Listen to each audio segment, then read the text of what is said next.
learn and grow. Welcome to the Village Talk Show. Come on to learn and grow. Welcome to the Village Talk Show. We discuss what people need to know, empowering them to learn and grow. We discuss what people need to know, empowering them to learn and grow. Give praises to Jehovah, from whom all blessing and knowledge will flow. Blessing and knowledge will flow. The Village Talk Show, dedicating to empowering the community to live a healthy, safe, and financially capable life, helping each one of us in realizing our dream at any age, any point, starting from today. Success. Come on to learn and grow. Welcome to the Village Talk Show. Come on to learn and grow. Welcome to the Village Talk Show. We discuss what people need to know, empowering them to learn and grow. Discuss what people need to know, empowering them to learn and grow. Success is not spoken, it is done. Success is done. Come on now. The Village Talk Show. Talk Show. The Village Talk Show.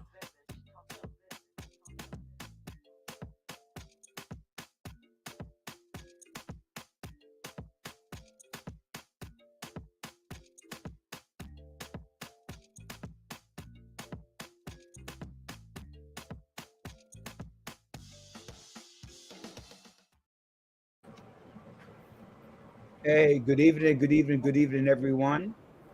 It is it is real exciting to be here this afternoon in the Village Radio Talk Show. Joining me is our co-host, Dr. Joanne Bryant. I Hey, good am evening.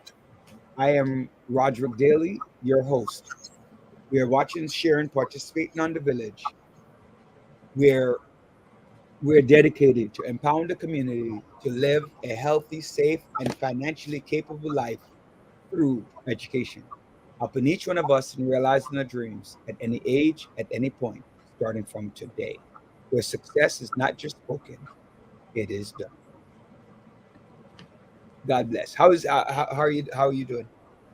I am doing great. Good evening, everyone. It's so great to be here this evening. So I cannot complain. I'm grateful. How about you? How are you? I am doing okay, actually. I am growing a beard, um, but I'm probably gonna cut it off soon because I'm getting a lot of negative compliments about Are my you beard. preparing for October? I'm October, for that's hibernating. yeah, but just they grow their beards during October, so maybe you're a month in advance. Well, That's the thing. according to my wife, she's like, "Cut it off, cut it off." All right, the wife speaks. That's it. She spoke. Get rid of it. It's all good. It's all good. Well, grateful to be alive, first of all. Yesterday, we celebrated 23 years since September 11th. So, Yes. I um, I don't like to use the word celebrated, right? that's Although true. I understand that's what we did, right? I do understand that's what we did. We recognize, better yet. Yeah. And we took time out to think, appreciate, and just value life. Not that we don't, but so many things. I don't know. It's a lot. It's a lot. It's never easy. Each year is not easier.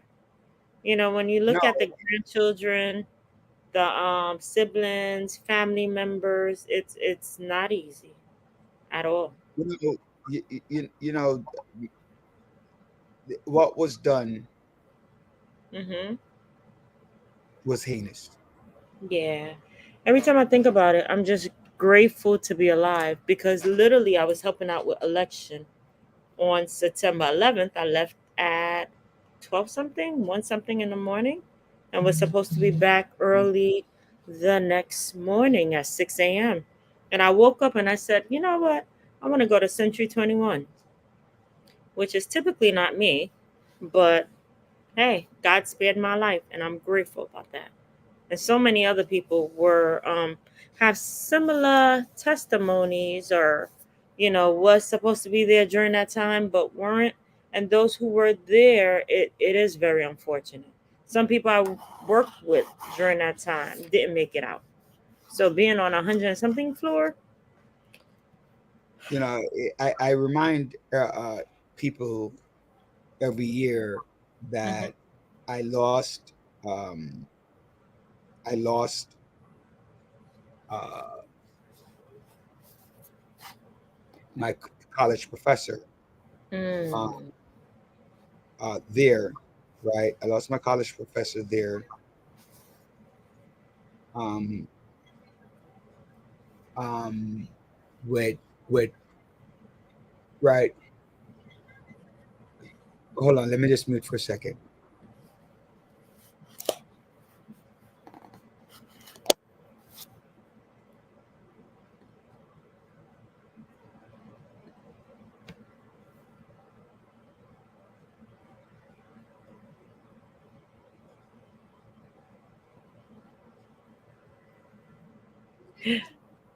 Yeah, I my son has to go to class, so just having a conversation with mommy.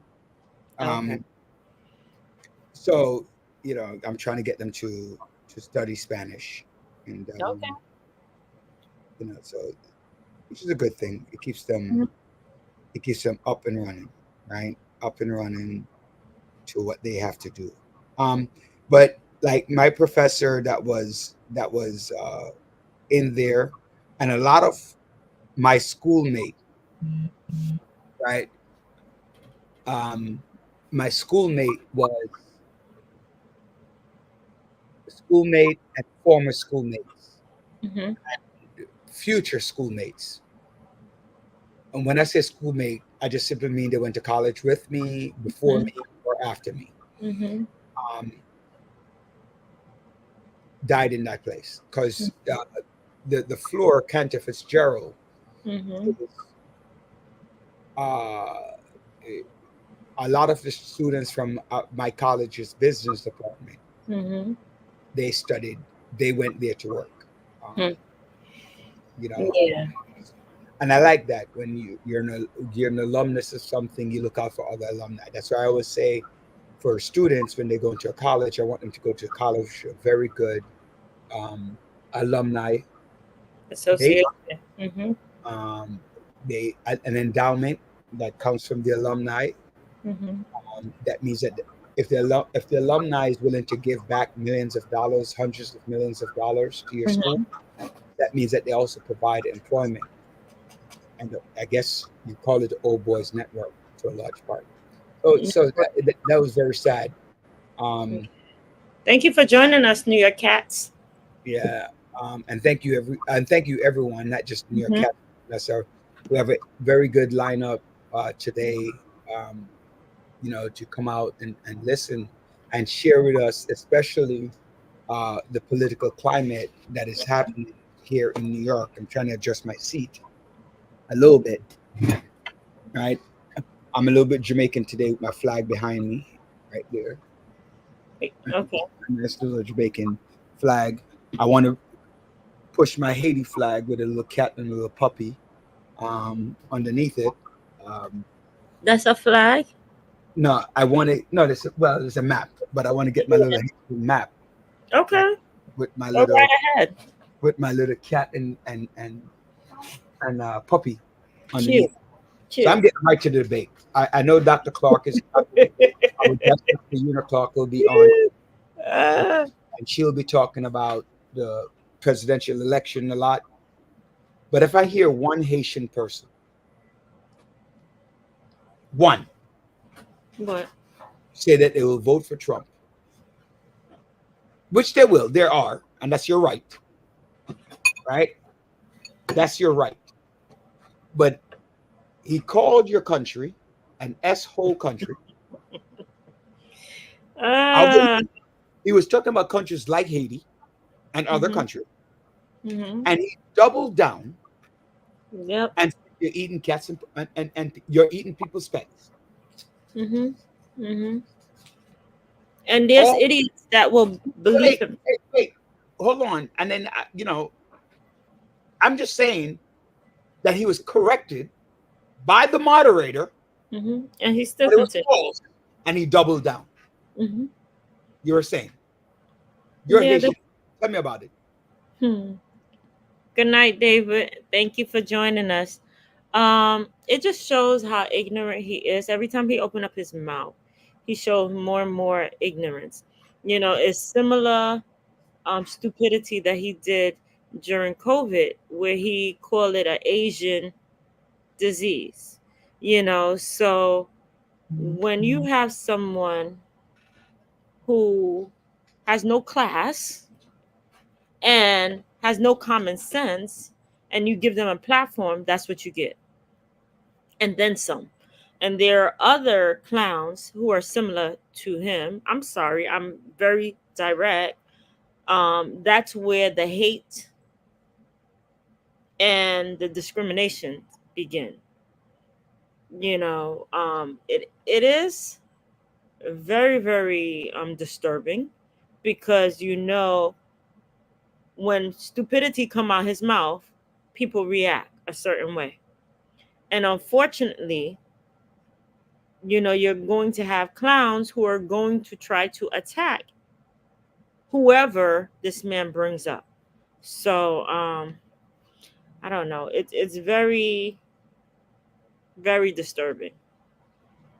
I am beside myself, right? I'm beside myself. And again, I go back to my statement. How could, He is a clown. Thank you, right? David. How could a Haitian immigrant Mm-hmm. who's a legal citizen Mm-hmm. of the United States accept that statement and say, yes, this is the person that I want in office to represent me, who thinks I'm a piece of crap? Hmm. I want my leader to think of me as a piece of crap. And remember, he's supposed to be fair and represent everyone. There you go. And you know what? You know what's interesting? Mm-hmm. And he's doing exactly what Hitler did, right? He picked a former enemy, an enemy, Mm-hmm. targeted that enemy one by one. So we all gonna trounce on that enemy. Mm-hmm.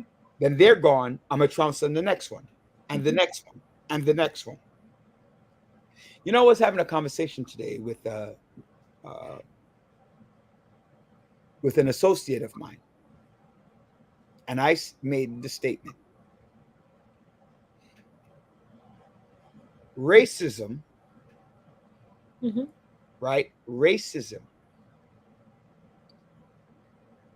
is systematic, right? And it is about positions of power. So you have to know that if you're in a position of privilege, Mm-hmm. you are and can be racist. Mm-hmm. You have to make sure that if somebody were to say to you, that's a racist thing,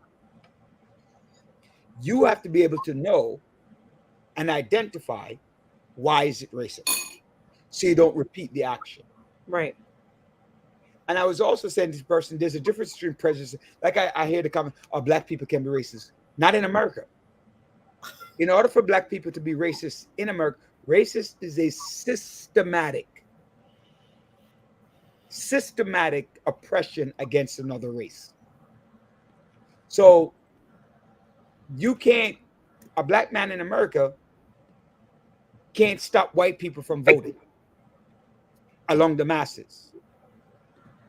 But you can have voter suppression, right? That's systematic. You can't climb to the top. That's systematic, Well. right? No, Mm-hmm. you can't. No matter what you do, you can't do it, right?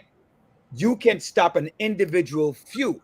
Like I could hold you up with a gun and tell you that you can't go vote.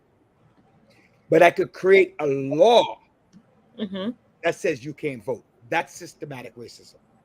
Or I create miss opportunities for you to go to vote. Like, I will send a letter to all the white people's homes, or in this neighborhood where I know that 98% of the people are white. They will get the voter registration cards.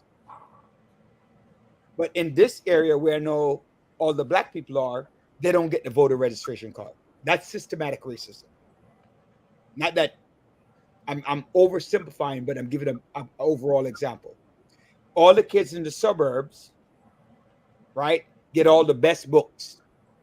Mm-hmm. The kids in the city gets all the books after the suburbs are done with them. Right. Leftovers. That's systematic racism, right? Prejudice just means I don't like. Anybody can be prejudiced. Everybody can. You're prejudiced against your own, but prejudice is based upon a falsehood or a factual. Right? So, people always argue with me for that, and I keep having to explain it. There is a difference between prejudice. Prejudice has no power. Mm-hmm. Racism does. Okay? So that's that. But we're going to leave this conversation here until our guest comes on, which is going to come on in a few.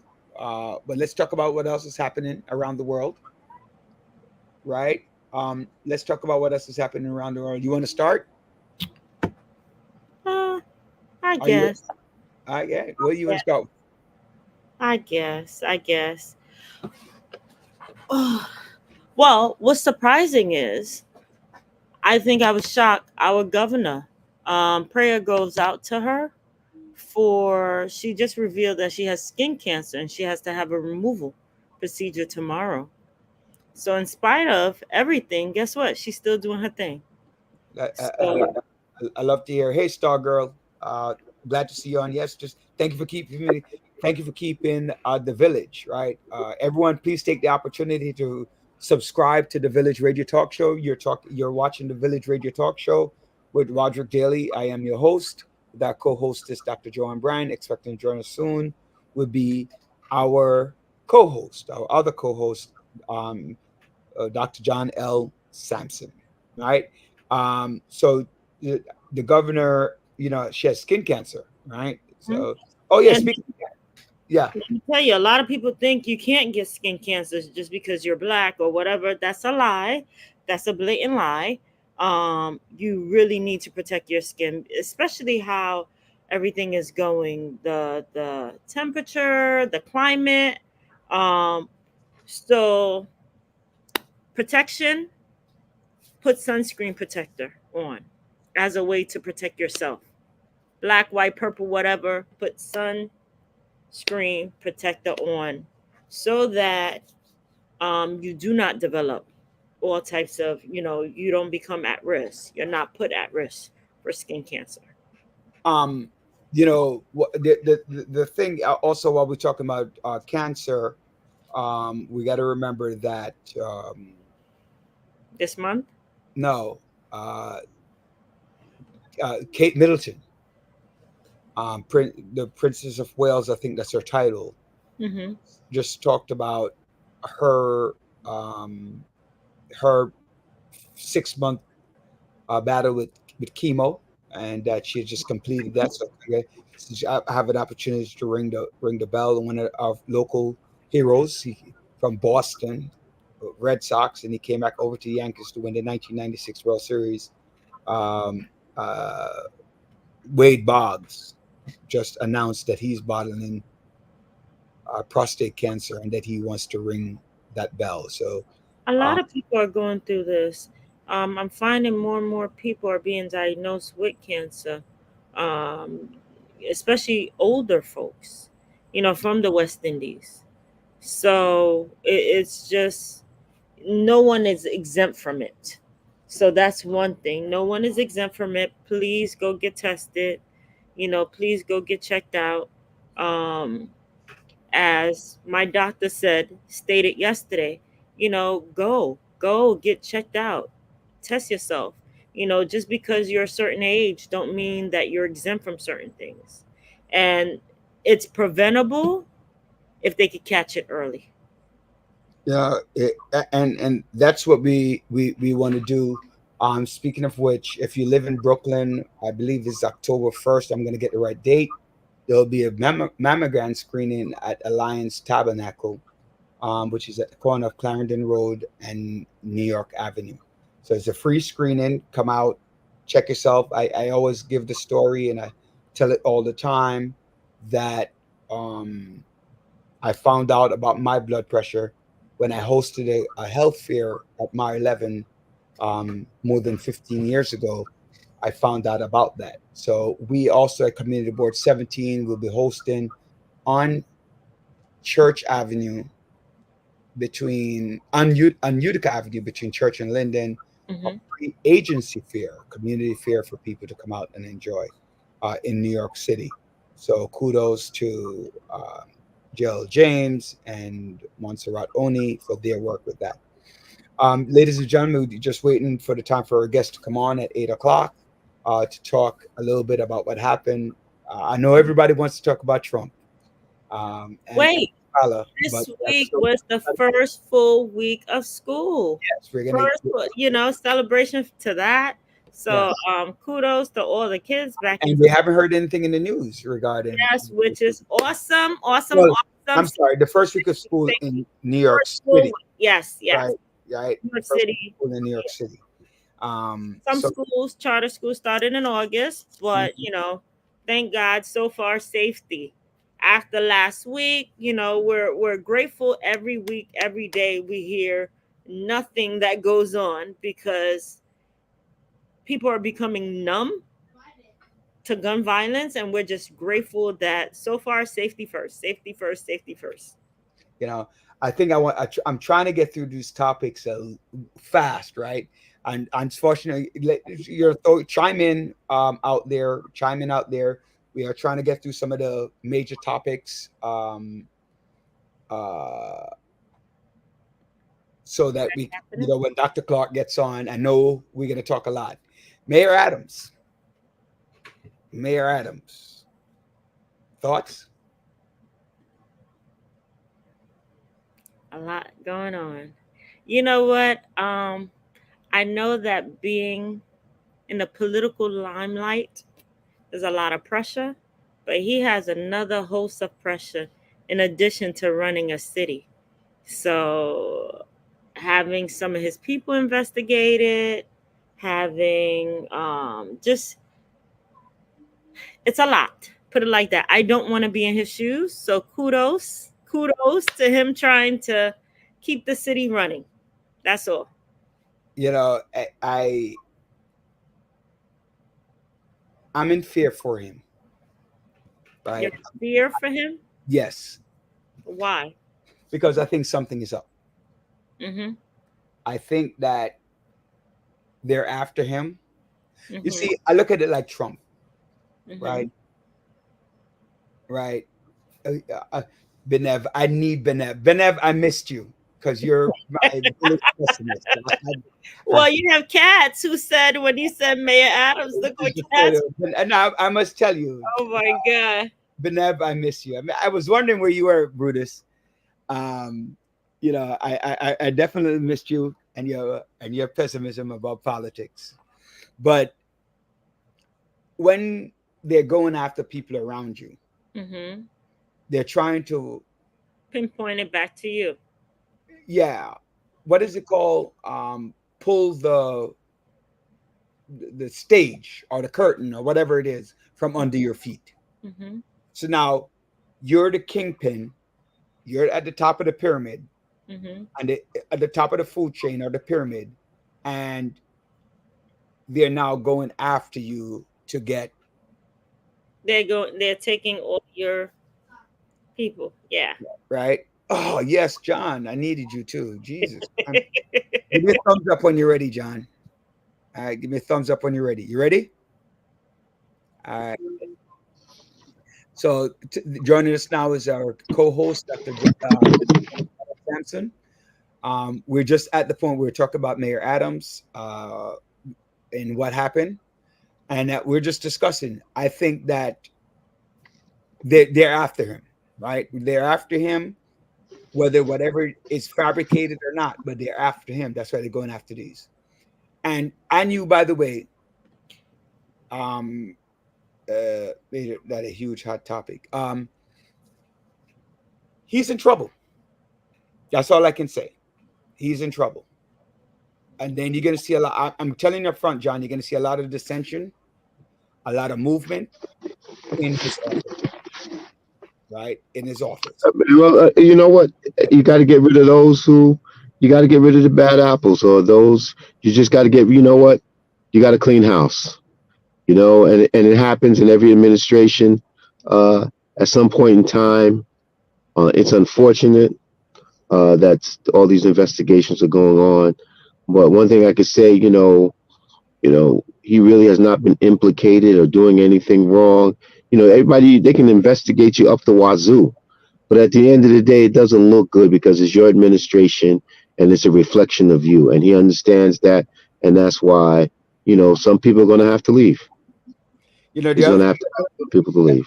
the other thing that And you know, I would say, if if you are truly his friends and you want him to succeed, don't put him in a compromising position. Just submit your resignation and move on. you know, one of the things that I'm happy so far, and I have my fingers crossed, is that he himself has not been implicated in any wrongdoing. He himself. Correct. And people have to understand that, right? Some people saw a place of opportunity, Mm-hmm. right? Because he's the mayor, right? Mayor makes connections. He makes decisions. So they saw it as, Mm-hmm. you know, an area of opportunity for everyone. But Mhm. it wasn't like Trump where somebody left his cabinet and like, yo, he did A, he did B, he was wrong, which advised him against, right? If you didn't agree, you're fired, right? That's not Right. that's not what he said, right? But I do know a couple of people who he has asked to resign that I didn't see a reason for it. You know, a couple of people out there, you know, that did things in his office that shouldn't have resigned. I knew that Police Commissioner Caban Mm-hmm. was going to resign, right? Yeah, I think Gabon was going to resign. He did the right thing because he felt that, you know, he didn't want to put the mayor in a compromising position where people don't trust. You know, law enforcement is, public safety is so important. You cannot be the titular head. You can't be the commissioner and be under scrutiny such as this. And Caban knew this.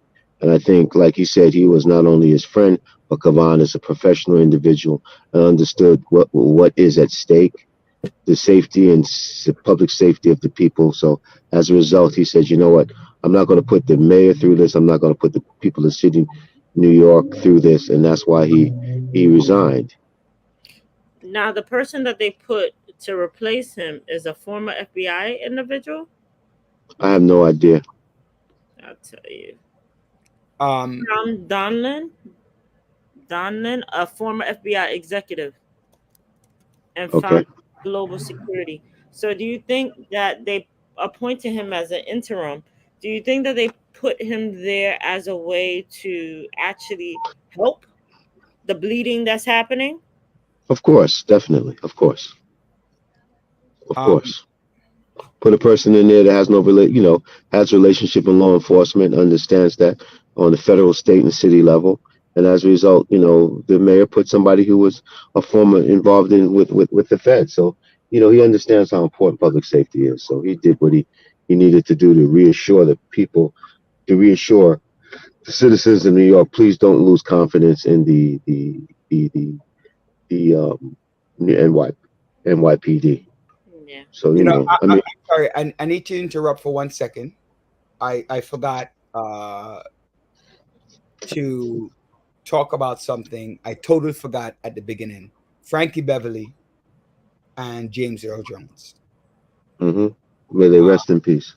May they rest in peace. Two people who Contribute to contribute entertainment. to building America, building the Black community, building law enforcement. Guys, give me 1 second. Our guest is calling. Give me 1 second, and you go ahead. I'm listening in. Sure. And Frankie Beverly, you know that at every single house party or summer party, before I let you go, you know, you're playing that. You know the songs that drops on, It was a and staple. He was a staple in all. He was a staple in a lot of households. A lot of his music was yep. he was a staple in the R&B genre. Mm-hmm. That's Frankie Beverly and Maze. Mm-hmm. I didn't know. I think it was introduced by Teddy Pendergrass or something like that. I think it was Teddy Pendergrass. No, I think it was James Brown. To be honest, No, I think it was Teddy Pendergrass. with the It name, used to be. they had to change their name, right? Okay. All You right. know. And James So Earl I mean, Jones, oh man, another this is James Earl Jones, icon, man, man, icon. definitely from See cartoon. the voice of CNN, the voice of Darth Vader, saw him in Fences, Star Wars, unbelievable, man.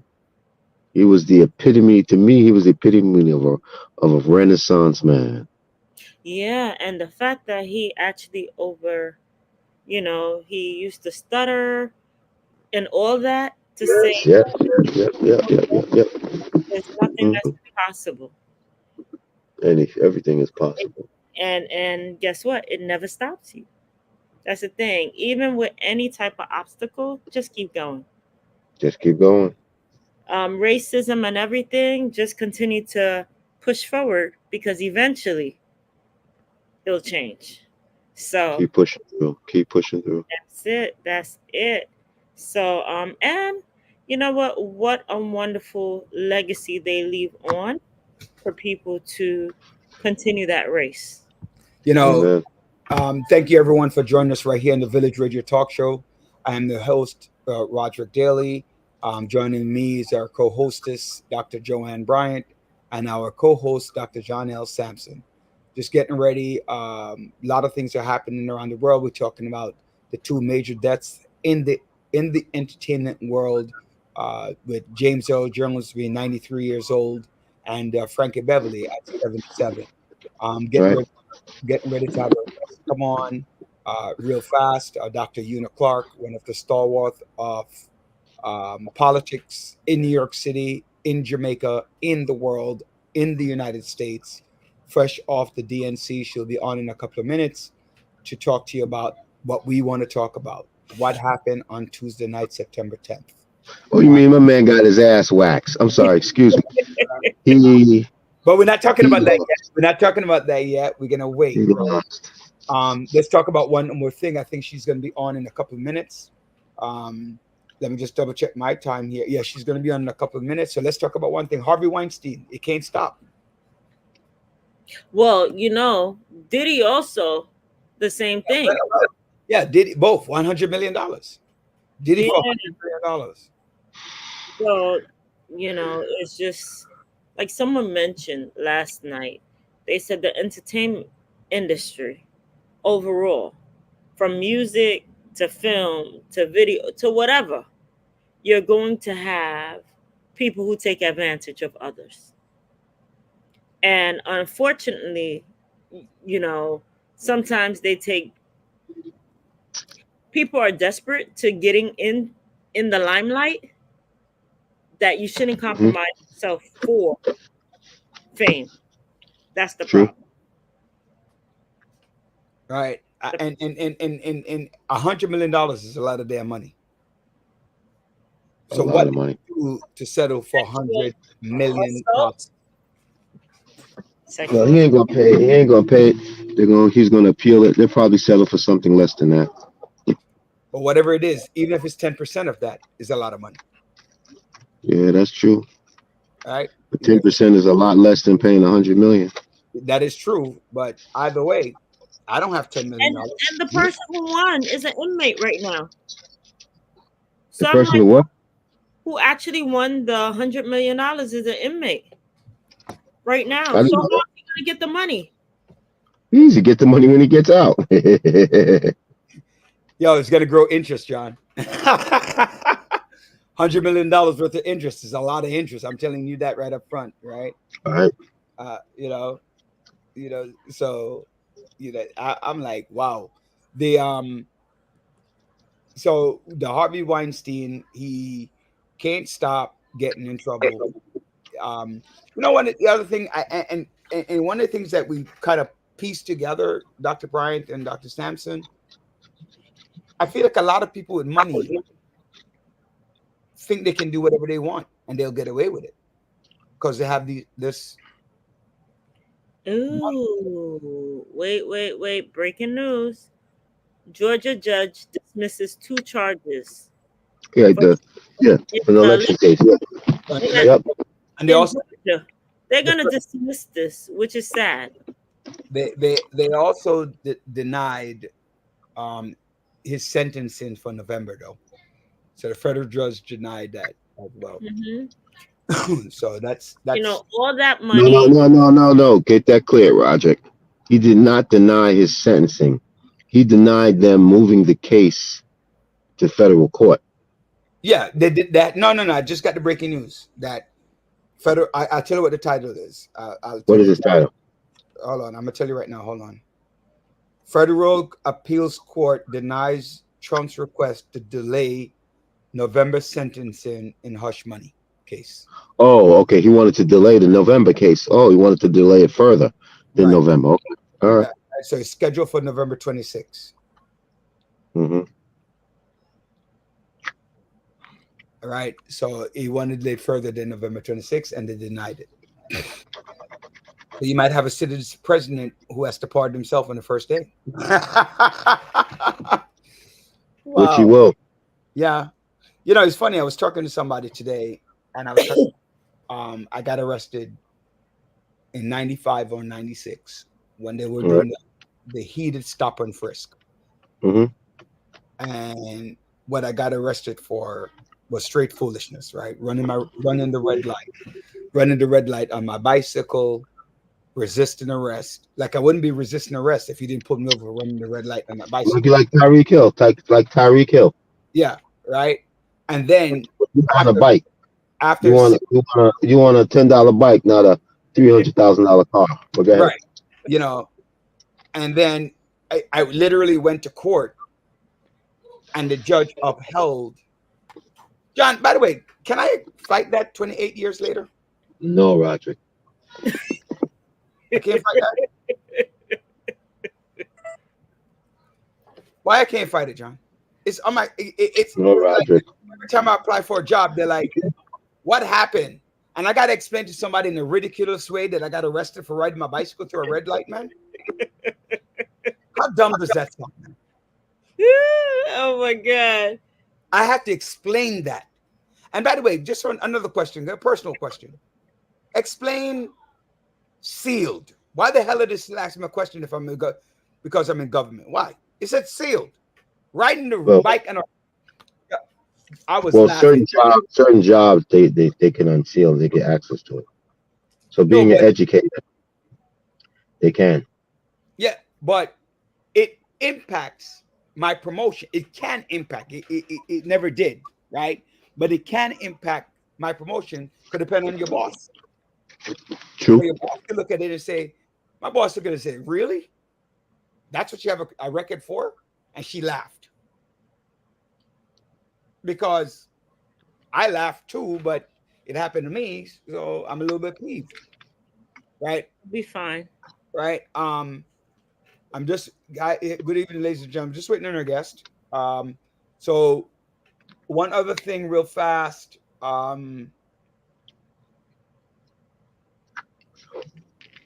So Navion reaches $120 million settlement, right? With Navions. Yeah, right. I used to have my student loan with them, right? I used to have my student loan with them. I'm not even complaining. I got my student loan is gone, right? It's gone. So I'm not worried about it, right? About You know, I hope they get it together with this financial aid FAFSA, because it was a hot mess this year. you know you, you know what I think about college loans. But it's not even loans. More and more people, more and more students did not attend because of the whole debacle with the finance. No, that I understand. Like they because of the what I'm saying about college loans They're is forcing it on parents now. no, that's not. Yes, they are. No, I'm not saying no. You're wrong. I'm just saying that's not that's my thought process. My thought process on the student loan is that it needs to be like at a 1% interest, a 2% interest, that kind of thing, because it shouldn't be so high, right? Not that you shouldn't charge your interest, because there's a need, right? Right.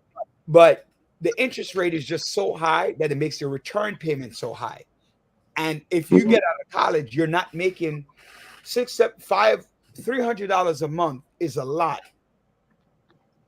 for a person just coming out of college. $400 a month, depending on what you take the money up for, is a lot. Right.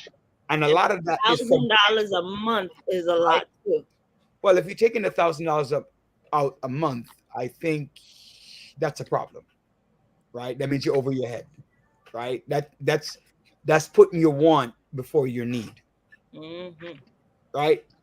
Because if you take out, or if you $1,000 a month basically means that you took $200,000 out to go to school, right?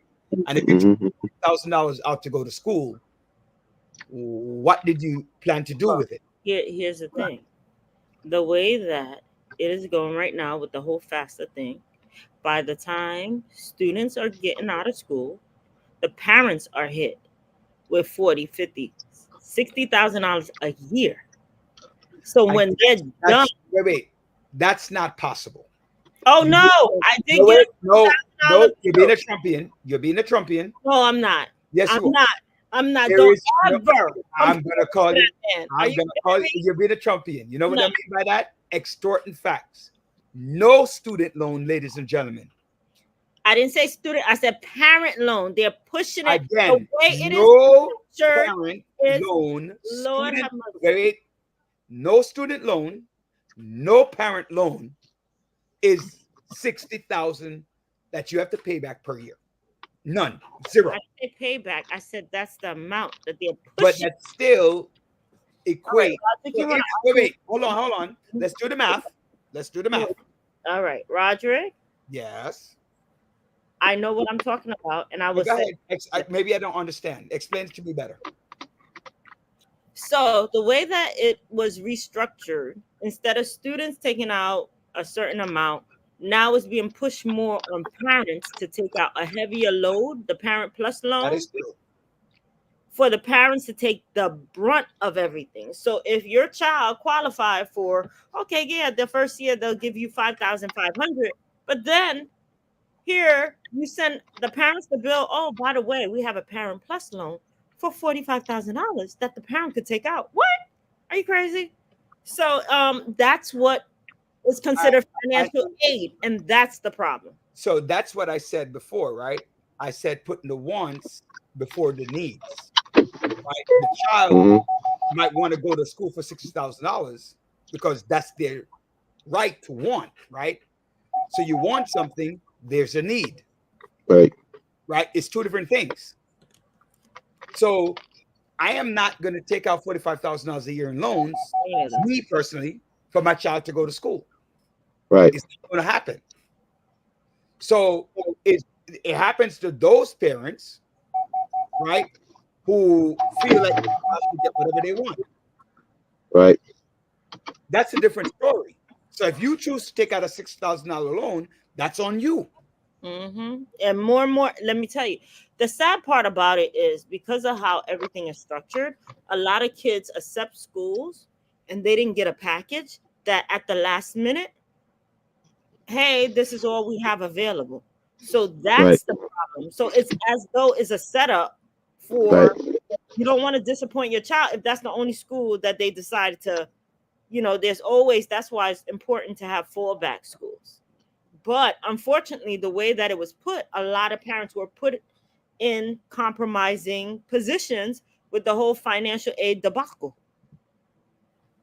So, word of wisdom, visit as many schools as possible and have a bunch others as your fallback. Have options. Yes. I know I'm in the background, but I would like to add hard to reach, middle reach, and easy to reach. I emailed you. Check it. Every school must have, every student, and the 9 schools that you put on the list must be schools that you want to go to. Mm-hmm. Don't put a school on there on random, right? Mm-hmm. Go visit. Check it out. All right. No, I listen, you don't have to tell me that this happens, right?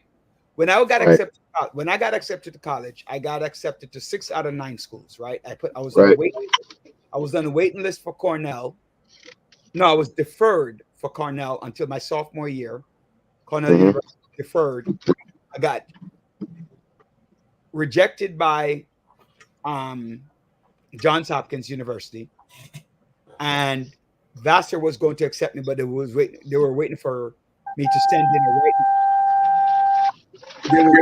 They were waiting for me to send a writing sample, and I already got into my top 3 choices. So no, my first choice was Johns Hopkins. They didn't accept me, but I got into my second, third, and fourth choices. So What were they?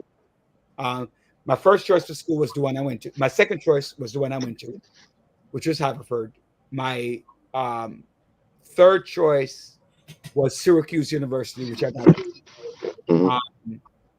My fourth choice was Brandeis University, right? That I got into. Then I got into University of Delaware, University of Massachusetts, right? And I looked at the package that they were offering me. Actually, I took the second best package, but the second best package was very affordable, comparison to the first package. UMass was going to give me a full ride, right? Mm-hmm. University of Delaware was about the same, but Haverford was basically $1,500 I had to pay per semester, per year, right? Syracuse offered me $22,000 less than what the total package was. Mm-hmm. But the fine print said each year you're financially package, your loans will increase. So, right? Haverford guaranteed my loan as long as my financial situation didn't change. mm-hmm. Right. 2 different things, right? Parents. So every school that I applied to were schools that I wanted to go to. Mm-hmm. I mean, later on in life, I learned about some other schools that might have been of interest, but at that point, those schools I wanted to go to. Had I to do it all over again, would I have taken up Cornell on applying as a sophomore? Maybe, but I was quite comfortable at Haverford. I love Haverford. So that's the point that I'm making. Sometimes, so here's the thing. The problem I was explaining is some parents didn't get a package, financial aid package. Like you said, hey, I got this package. They didn't get it until August. That's the problem. That was a problem. That is the problem. I cannot get something in August and hey, I put down payment for dormant things and then hey, you're giving me this? No. Because the parents are supposed to give the parents are the colleges are supposed to give the package. But because they didn't receive the information, they said until July, August, you're getting notification in August and September. So that's why in September, schools are like, hey, are you still coming? Are you still coming? It's a nightmare. That was a disaster. Yeah. And I feel bad for parents who were in that situation. And that's correct. Ladies and gentlemen, we're just trying to ensure that our guest is able to get on. She'll be right on. We're just waiting on her in the background. I guess we get started. We can. Which is we could get let's talk about cats and dogs. John, what do you think of that? I'm not an animal lover, so You're good I'm with with that? you with that. no, I am an animal lover. I love cats and I love dogs. I love dogs more so. I love dogs more than cats. I'm not having either one, but I love more dogs than cats. I had both and gave both away. Yeah, I know. Yeah. My young son is asking for a dog. He's not getting it. I had a So pit bull, so it was like, okay. After a so while, so, good. so here's my question, and I asked this of Dr. Brown. Well, I didn't ask of Dr. Brown. I made the statement. If you're a Haitian, Oh boy. would you vote for Donald Trump? Absolutely not. Absolutely not. I don't care if you're a Haitian Republican or a Haitian Democrat, a Haitian Independent, and we have over 500,000 Haitian immigrants in the United States who are eligible to vote. Either you're Haitian by birth, a naturalized citizen, or I'm sorry, you're Haitian by naturalized citizen, you're Haitian by birth, right? Or you're second generation, third generation Haitian. Right. Absolutely not. You have disrespected my heritage twice. Twice. That means that you have an inherent bias against my people. Inherent bias. 100%. That means that you will never look for my success because you think that I'm from a S-hole country and I eat cats and dogs. The United States has its places that are S-hole countries, our counties and cities. Jamaica, Guyana, CARICOM in general, Europe, they're called ghettos, the new ghetto, not what ghetto original was meant to be, right? Where murders and crimes are deep in every country. What makes Haiti different and worse? And I'm disappointed to hear. And the other thing I said, John, before you got on was, Joanne, other Caribbean countries need to be on the lookout. Because you might have said Haiti, but put your country there. Put your country there. He's talking about you. Racial implication of your statement and doubling down on it. Because you said it, you were told you were wrong, and you're basically saying, I don't care what the Springfield County person said. His VP pick, who actually started the whole craziness, stated that, hey, maybe it was a mistake, maybe it's false news or whatever. So I wonder. Who said that? Vance. Now he's starting to say, well, maybe it was false news, but that message didn't translate over to Trump. So he started that whole craziness and now it's pulling back. Why? Why? Because it was craziness. Now, after he doesn't know how to keep his mouth shut. That's one thing. He really doesn't know how to keep his mouth shut. And Taylor Swift people are not going to take it from him when he Swifties. He doesn't understand the power of music. He really doesn't.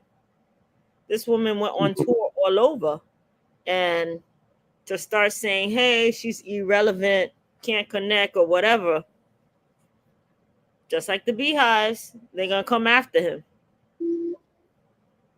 So, I don't know. I don't know. I don't know. So, what was your thought overall? I'm not going to wait on Roderick. His guest No, will she come. waxed his ass. She, you know what? She waxed his ass. You know, listeners.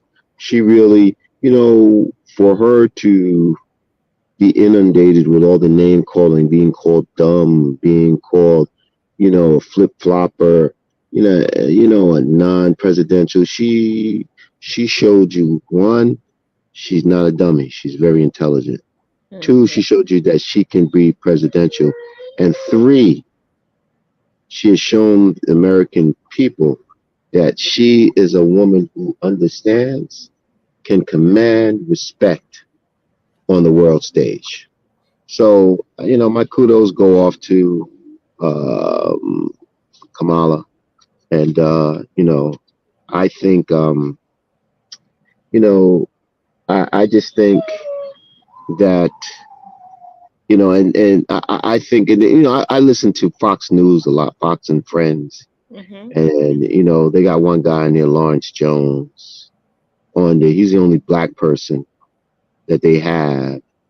And they brought him on, you know, they only brought him on because he's a black, you know, and he doesn't realize that. But the way he goes around, you know, they go around just attacking Kamala just for her lack of inability, flip flopping, not doing interviews and things of that nature.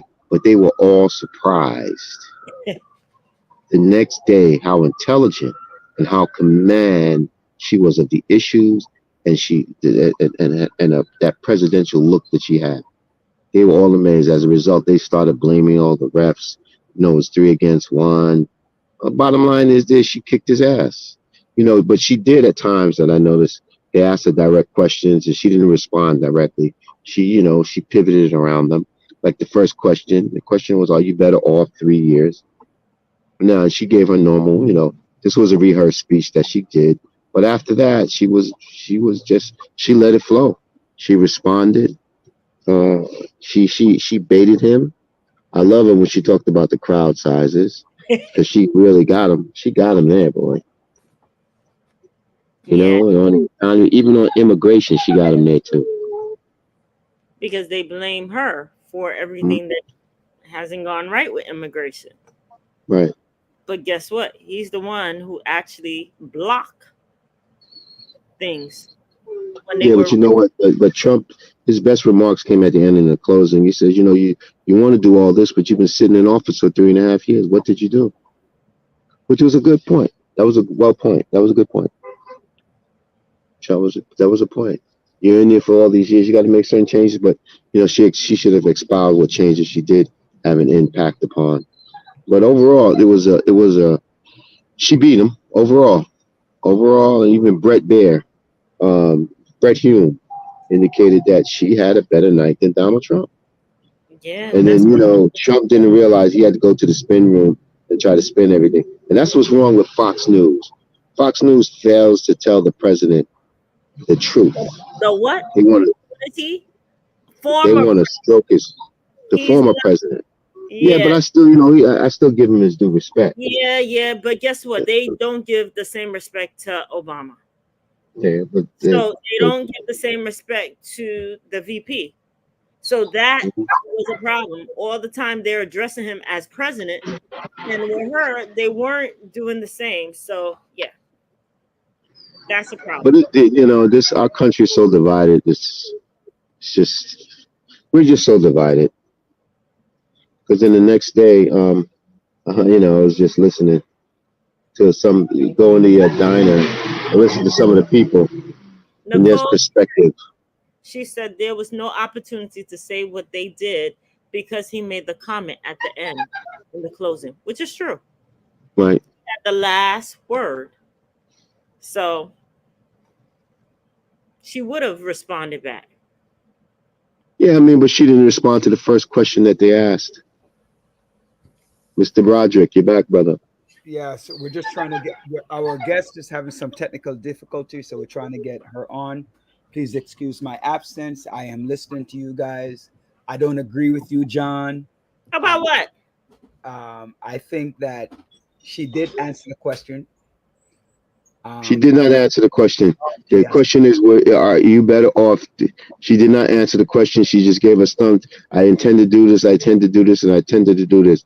And if I was Trump, I would have said, you know what you know you know what she was trying to say. what? I'm as she reminded Donald Trump, you're not debating against Biden. You're debating against Well, me. that was a good that was a good point. Okay, that what she was trying to say indirectly, right? But she didn't answer the question directly. I don't. She did answer it. You're not debating against Biden. You're debating against Trump. First question she did not answer. I just told you that's the answer. So you are an intelligent man. You are an attorney. Dr. Bryant is a PhD. I am nothing, but I understood that. Seriously, I'm the dumbest guy in the Understood show. what? That Give she me a said, fucking break. "Hey, John." Stickle said she is right. She did evade a lot of the questions. No, she didn't. She did. Yes, she did. A lot of the questions. No, she Not a didn't. lot of the questions, but she did evade. She evaded some. Yeah, she did. Right, right. I'm listening in the background. We're just trying to get Dr. Clark up, but she's traveling, ladies and gentlemen, and so we're trying to get her uh, up to speed. Hopefully, we get her. It's now 8:25. We hope that we're able to get her on in a little bit. Andre, in the meantime, are you able to run the commercial for us? I know you're on the phone, so unfortunately, I'm doing it on ear. Right, John. I think the only thing that bothers me, honestly, that is what is it? Hold on. Let me put this up before I ask you the question. A single evasion in the first question is not deadly. Say, Nicole, I can't believe you're admitting that she evaded. Don't agree with John with that crap, right? Don't agree with John. All right. She started nervous but settled in, and No, she did. actually, She it's did. funny. The three are lawyers, right? They're all lawyers. Can you listen? She baited him and baited him and baited him and baited him and baited him, and he, like a fool, jumped in and jumped on board. Right? But sometimes I just two people insulting each other. Right. I love me some Brutus, man. He is the political Brutus. Where do you live? What city do you live in? All right, what city do you live in? What does Stickle say? She was just tactful in evading the question, so it may not have been that evident. Absolutely. She didn't answer. That's a fact, but it wasn't problematic for me. She didn't take the bait. That's what's important, right? That's very important. But you're in Brooklyn? Okay. All right. All right. Interesting. Are you that pessimistic, Benav? Brooklyn's good. She baited him about 7 times. And he fell for them all. And it felt for you could noticeably see that he was angry, right? Noticeably. Mm-hmm. But she missed a good opportunity. She said a 4-letter or 4-sentence, 4-letter thing. Run, spot, run. I would have said that's only 3 words. I said that's 3 words, former president. Oh, that too. She missed a couple. I was saying to a few people that he had more zingers, right? He had more zingers, I felt, right, than she did. But no, I felt she had more zingers. Nah, I think he had more. But John, you could see her face. You could see his face. Oh, that split screen was excellent. He was, especially when she went like this. When he talked about dogs, she was like, "Huh?" no, of course not. We're not. We're not. Were you surprised, John, that Stickle asked? Were you surprised that Trump got baited? My answer is No, no. not at all. That was planned. They know he can't answer questions. He has no plan for America, and that was evident. The Obamacare question was the most insulting of all. I just want to get rid of it. I have no plan. But that's really smart people. They'll figure it out. Right? But people have to understand that Obamacare does not stop you from having private health insurance. Right. It just guarantees people insurance and Correct. people with pre-existing conditions. I don't understand what is there. Yes. Stickle wrote, Trump's answer to every question started with the border. Oh, I wanted to make a point, right? And I don't know if we're going to get her guest, boy. She's having some serious phone difficulty. Dr. Clark is supposed to be on. She's having some serious phone difficulty. You know what I observed, and I'll say this. Trump was very good at fear mongering. That's all he is. He had no plan for America. When you attacked him on, right? When you go to Trump rally, he talks about himself and fictional people. He didn't even respond to that. He had no response. He had none. And I love when she hit him with the Central Park 5. Yeah. Hit him with that. They were found guilty. It's not, there are things wrong with the justice system. Because he could have used that for himself and pivot to himself. Look at me. I was wrongfully convicted. He wasn't. He was not wrongfully convicted. I'm not saying that he wasn't or was not. I didn't use that. Wait, Dr. Bryant, remember, right? Remember something important. Mm-hmm. At the time, the Central Park 5 were found guilty. Right. Oh, commercial time. We got Dr. Clark. She's coming on. All right. So, ladies and gentlemen, thank you for watching the Village Radio Talk Show. And got you. Run it. Run the commercial. You can bring it on in the meantime.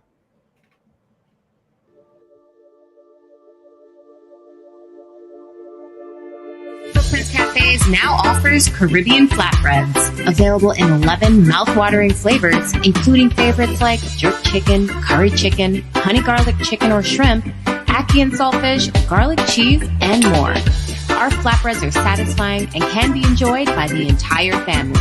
So make it a flatbread night at Footprints and enjoy the fusion of flavors.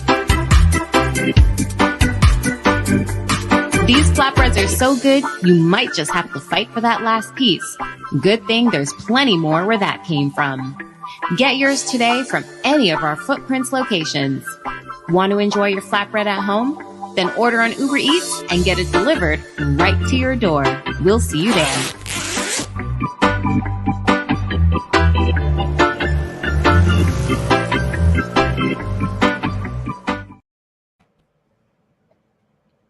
Welcome, Dr. Clark. You're lighting. You want to turn on the light a little bit? Turn on your roof. Listen, light. this was a good progress, so don't even worry about the lighting. Let's just have the conversation. All right. Okay. Took us a while, Dr. S.T. Clark. Una S. Tomlinson Clark. You got the whole name. So, You mean Dr. Professor Clark? Yes. I could take that too. The maroon from Jamaica. Jamaica. That's right. So how excited to be here. You had a light on just now, that was actually good. Yeah. Oh, you want the light? You want the light back on? Yeah. Yes, please. Okay, all right. Right? Because right You now got the light. We're good? No, you moved away from wherever you were with the light. Put the light behind the phone. Put the light. Yeah, right there you go. Right there. That's okay. And now turn your phone horizontally. That any better? Because Yeah. there's a light on my desk. So you want one of the light on and one off? No, turn on both of them. But I'm saying take the phone and rotate the phone. Leslie, come here. You know how to do this. All right. Well, anyway, let's get started. I'm getting help. I'm getting help. That's fine. You're on You may air. have to turn both lights off. All right. Come here. No, Come here turn them on. first. Come on, take instruction from Rudy. No, all right. All right. We got Talk light. to Rudy. He'll tell you what to do. No, I'm just saying take the phone. The camera down. Yeah. Go ahead. Take the phone and rotate it. Just rotate the phone. Hmm? Instead of doing the phone up, rotate the portrait so it becomes a landscape instead of a portrait. Yeah, like that. But you gotta make the phone rotate as well. I don't know if this phone is inside. It's okay. It's okay. It's okay. Can this rotate? Okay, that's fine. Mr. Clark. Mr. Clark. Yes. Excuse me.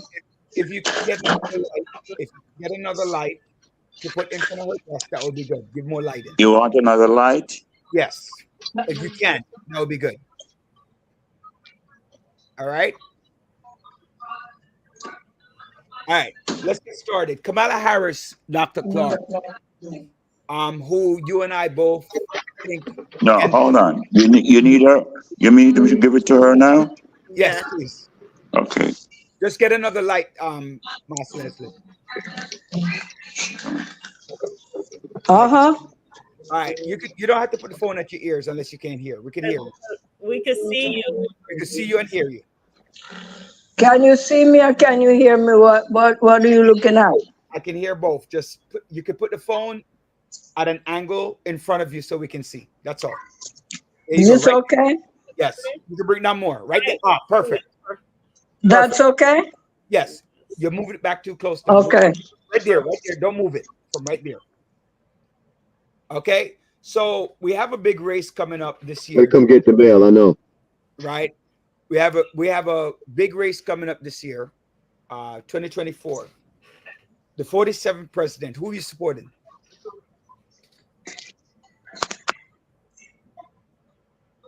Say that again about the big race. The big race here. Who are you supporting? The world wants to know. The village people, the villagers want to know. Who are you supporting for this race? For the president of the United States, Kamala Harris. Yes. Tell me why you're supporting her. Tell me why our listeners why we should support Kamala Harris.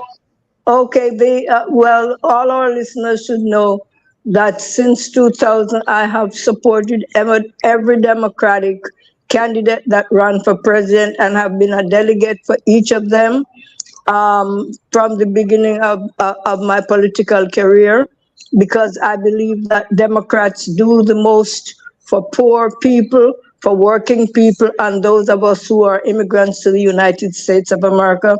And even when I don't believe in all of the policies that they may promote, I know that the best will come to us if we support the Democrat. But this year, more than ever, I was pledged to the former president. No, he's not former, the current president. And then when he stepped back and designated Kamala Harris, I was very excited to see the first woman who would ever be a major candidate to become the president, because we missed out on Hillary Clinton, and I thought that this was our greatest opportunity to have the first female.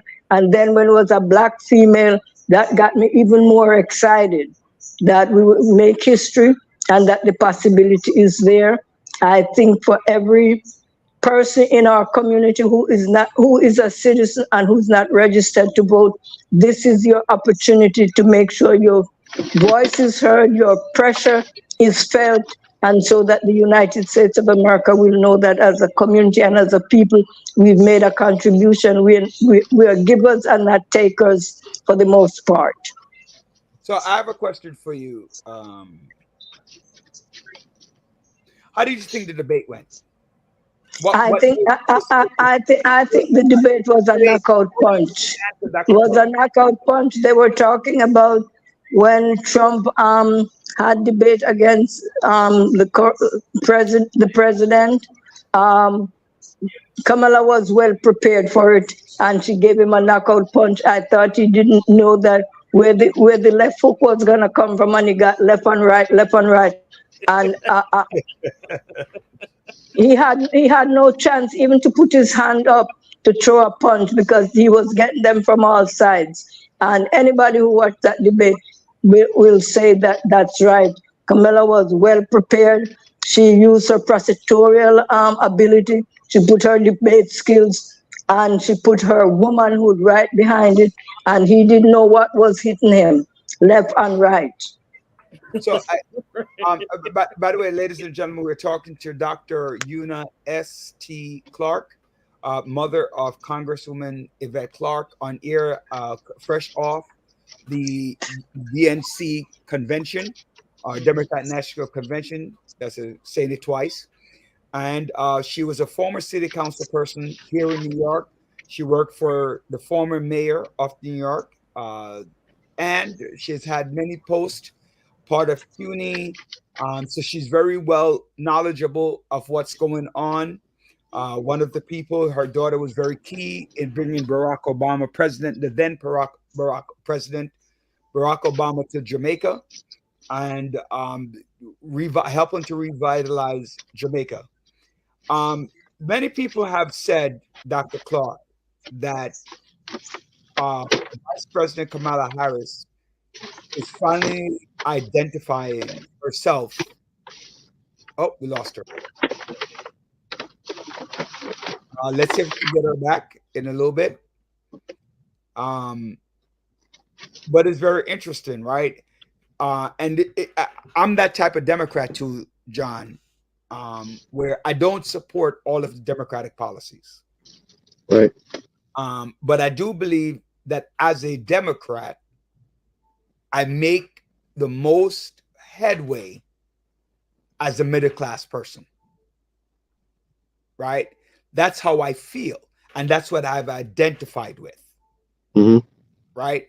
Able to afford a home. Homes became more affordable under the Democrat. Right. You know, I was having a conversation with somebody in one of my dominant groups, and see if you agree with me here. I said to them, if you're given a piece of land, and you build a house, and the house is beautiful, take care of it, give it to the next person, right? And they don't have much to do with the house. All they have to do is a little fixing here, a little fixing there, right? And then you give it to another person. That person gets a nice house, but that person still has a nice house, for a while. And then if they don't do their repairs, they don't fix the yard, they don't change the windows, they don't clean them, what happens to the house? It gets bad, right? So I try to use that to explain what happened between Barack Obama, Joe Biden, or Barack Obama, Donald Trump, and Joe Biden. Donald Trump received a house that was beautiful, well kept, a lot of money in the bank, a lot of ability to fix and do things. When he got the house, there wasn't much to do, so he looked good. Right. But towards the end of you began to see the dilapidated house and the lack of upkeep in that house. So now Joe Biden gets a house after 4 years of neglect that he now had to start rebuilding and make a nice house. Renovating it again. Yep. Rehabbing. Right. So Donald Trump can claim that he was great for the country, Mhm. but the 1.5 years of his term, the last 1.5 years of term, was one of the crappiest in America. But you In know what? American history. That's the same thing they said about Dinkins. He did a lot of work, and when Giuliani came on, he had something that was somewhat in place, and then after that, the same thing could be said. Right, and that's a problem, right? So he's building on Barack Obama. Mhm. That's why he had no answer for Obamacare Mhm. or the Affordable Care Act. He had no answer for it because he knew that he inherited a great thing. The only thing that Donald Trump, which is long lasting, is the appointment of the 3 Supreme Court judges. For the rest of our fucking lives, yeah. John, Oh, I'm sorry. right? And the mark, when you have a judge who I don't know, and I don't know to the extent, but for a judge to be using racial epithet as a judge, Mm. and that's who you're placing on board. You have plenty of them. And you're talking about people don't need to discuss their implicit biases. Who used a racial epithet? What judge did that? The judge that was just removed. I think I sent the article in the group. I think in California, where her worker finally taped her and put it out, and she was removed. Andre, can you look that up? Because we did lost Dr. Clark. I was actually trying to call hubby, but I didn't get him. Right? Michigan. Okay. So, and then Right. Then This is what we're talking about. And I started out talking about implicit biases, recognizing your racial. Everybody has issues on That's prejudices and racism. Mm-hmm. Implicit biases. Some of us are not overt racists, right? But this is nothing new, because the thing is, even this year, you had a judge from San Diego, similar to what you mentioned, accused of racism. You had a And judge upstate New York. You had a judge upstate New York. Exactly. So, By the way, ladies and gentlemen, I just want to point out that all of these judges ran or was appointed under Republican platform. All 3 of them. Stickles says, No, I disagree. I disagree. in all fairness, the last 1.5 years of Trump presidency was That's complicated actually by COVID. it's not the last 1.5 years. It's the last 8 months Mhm. of his tenure, and he could have handled the COVID situation better. He told people to basically drink bleach; it will cure you. I do remember that. And they had to tell people, please don't drink bleach. Yeah, that's crazy. Oh, I'm not sure what you're saying. He literally pretty much told people to drink bleach. He But did. who they had? Oh my goodness, this is who people voted on. Okay. He represent them. So yes, COVID was a problem, but his handling of COVID was very poor. They had a meter going of people dying, and it's like it's a hoax. Oh my God. I wonder how many people died from drinking bleach. But there was a good amount that was hospitalized. I got one of those what do you call those things? Trolls, right? The trolls from on WhatsApp that says the difference between George Jones and Donald Trump is that George Jones would ask you to pay for the whatever he gave the people to drink, the cyanide, whatever it was. Jim Jones, you mean? Jim Jones, yes. Would ask you to pay for the cyanide. No. Right. Right. You know, I want to publicly shout out my son Grayson. Right? Publicly shout out my son Grayson. My son Grayson, I'm going to go back to politics in a minute. Went down to Maryland, John, and kicked butt.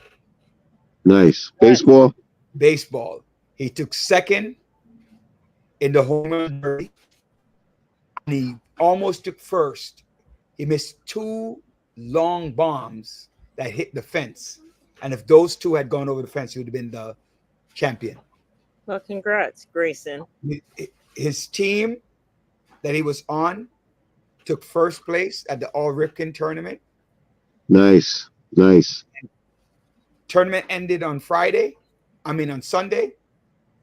By Tuesday morning, bright and early, he was one of the first one to get his invitation to the national All Ripken tournament to represent us across the United States.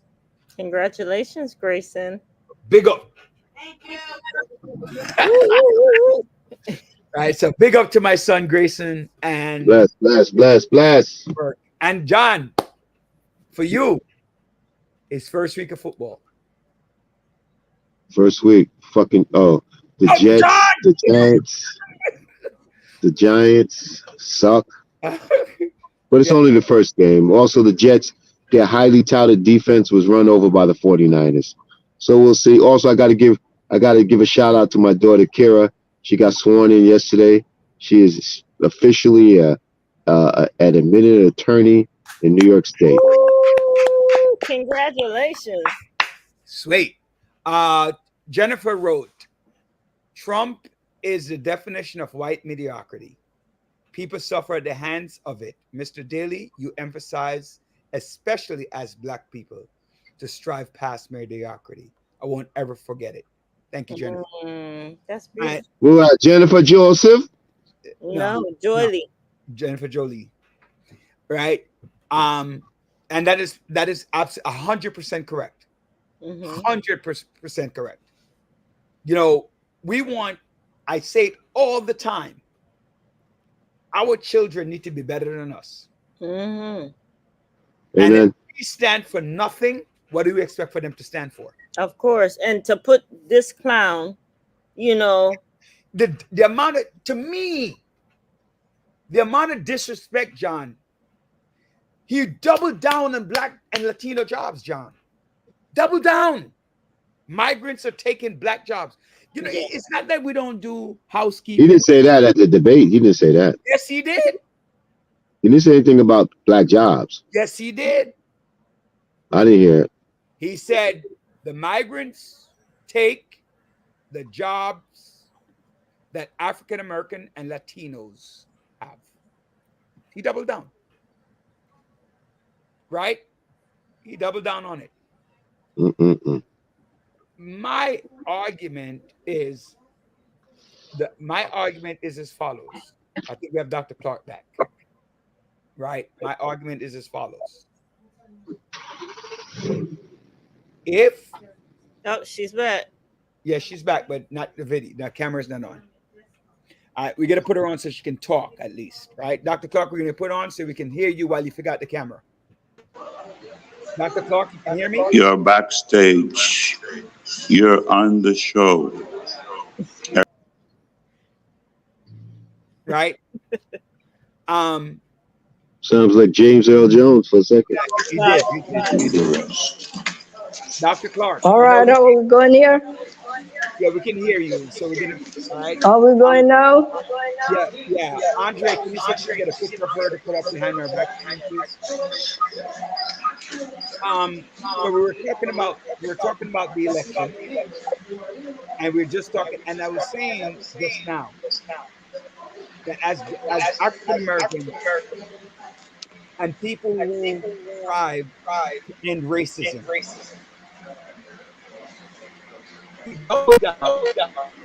Donald Trump, was the former president, doubled down on patience. He doubled down on Black people. And I'm talking about racism. And when you talk about racism, he says things like, I am not racist.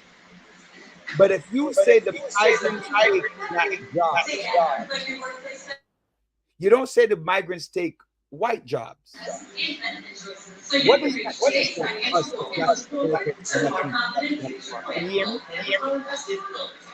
Dr. Clark?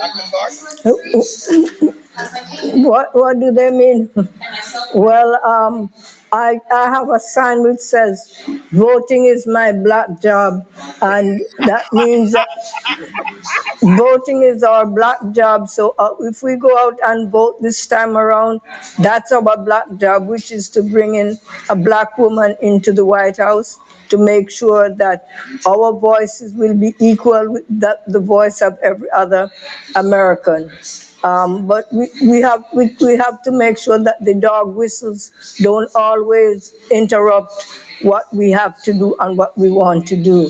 So we just have to get past this period of racism, sexism, and all of the isms that there is, and name calling that is out there to distract us all. But our job right now is to make sure that every unregistered citizen that we know get registered and is ready to vote. We need to show them the power that is behind us and what we can do for our own liberation and our own improvement of the quality of our lives. You know, I wouldn't have been upset if he had said low income job across. I probably wouldn't be upset about it because when I was talking to several people and I said we have to understand what racism is and systemic racism. Racism is systematic. Like I'm putting into place that this is where you belong. On the rung of life. So your children will aspire to stay here because that's where you belong. These are Black and Latino jobs. That's where you belong. Your job, the white man has the great job, right? They're the leaders. So these migrants are taking your jobs, right? That's where we belong in the house. We're housekeepers. We're babysitters. We're street cleaners. We're, gardeners, right? There's nothing wrong with doing it. Because some gardeners make a hell of a lot of money. I know mine does. Right? But that's not what we aspire that our children will be better. And they have the right to choose. So that's where my problem with the racist statement that he's making. And Black Americans should not be voting for that. I should be voting for that. I think we are in a reverse mode right now.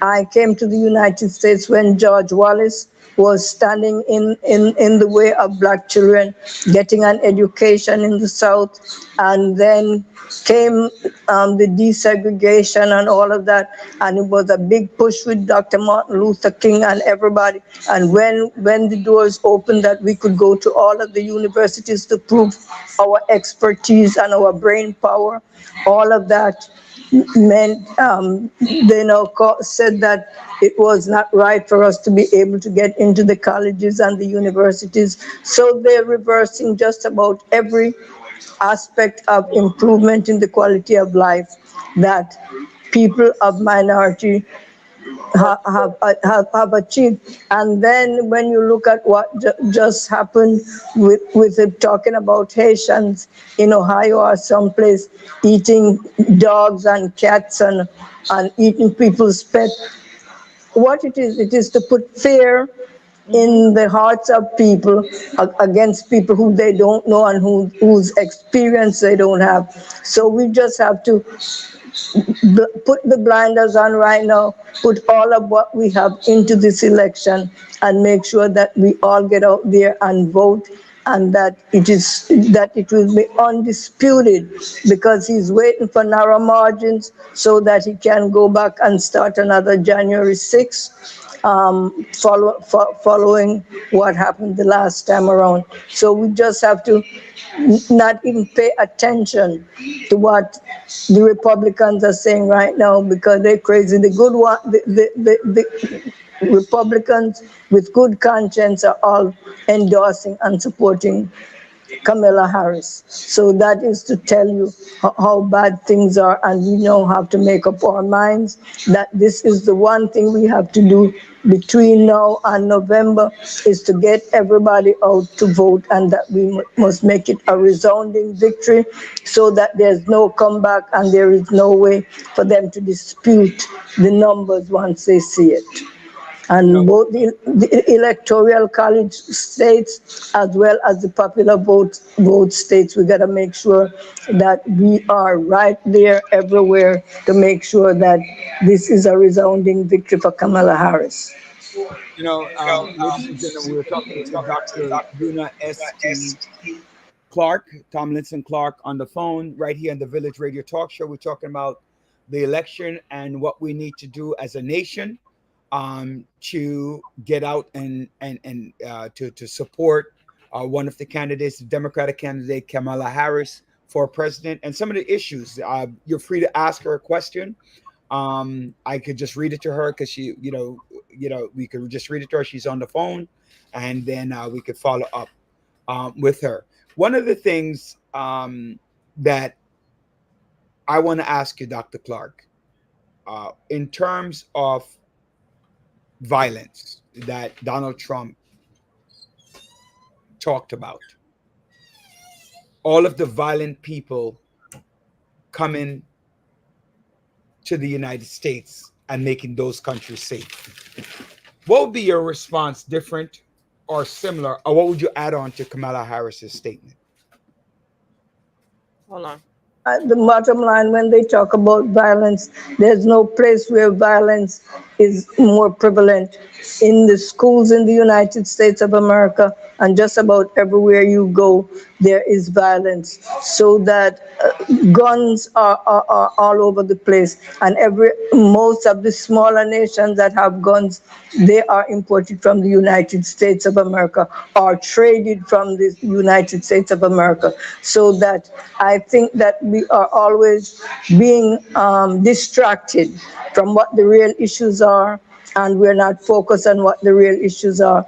It is the systemic racism and the systemic hate that most white Americans have. I don't say all, I said most have, and then they are now talking about Black people, Asian people, Latino people coming to displace them. And so that is why the Republicans are fighting very hard to get things the way they think it ought to be, and that is to build a nation based on racism. And we can't have that. We've come too far following civil rights to sit back carelessly and to have them reverse all of the progress that we've made. So we have one job as people of color, and since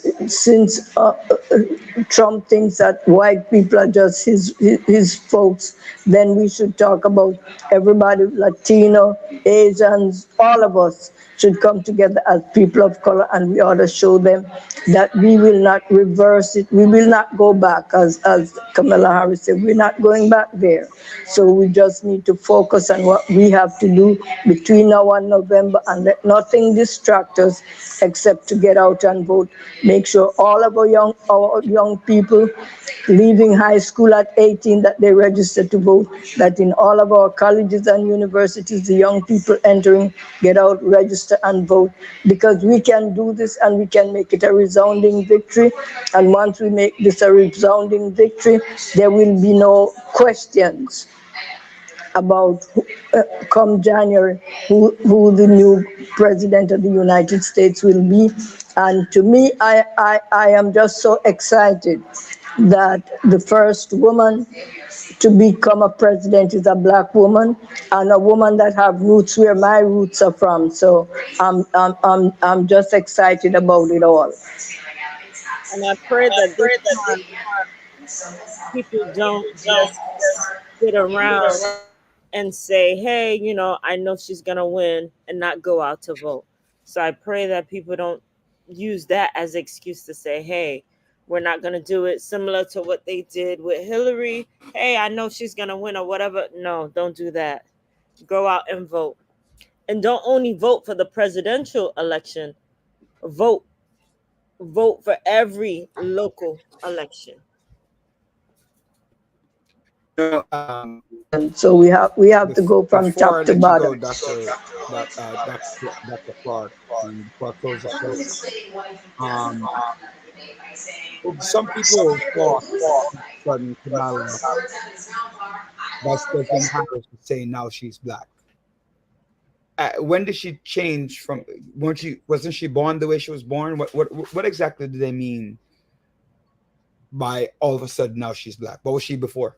Just you got the that is a dog whistle from Trump. That's a dog whistle from Trump.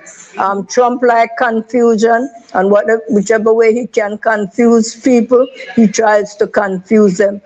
Kamala Harris went to Howard University, a black known for its excellence with black students. She's always said her mother was an Indian and her father is a Jamaican. Her father is an economist.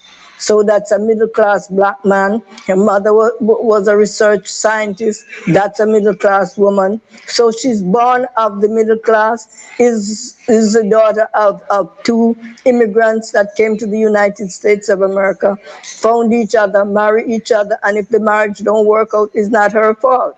So I don't know what people think she has to hide from. She has nothing to hide.